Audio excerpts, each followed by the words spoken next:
Hope you guys are doing well. Welcome back. So in this video, I'm going to show you that how you can create your account on the StreamYard. So let's get started. So first of all, what we have to do, simply we need to go to the Google, and after going to the Google, as you can see, I have searched the name. You also need to search this. And after that, we have to open the link. So I'm going to click on the link. And after that, as you can see, it has an option for the get started for the free. So let's click on the it's free option, and then we will be able to create our account.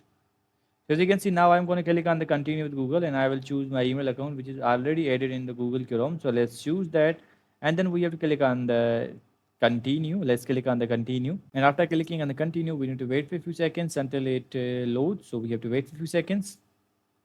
So as you can see now we have to choose welcome. What's your main reason for using StreamYard, webinar as recording or the live stream? For example, I'm going to choose the webinar recording.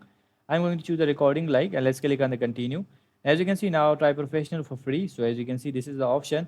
Upgrade to the professional plan for free to unlock for the full experience.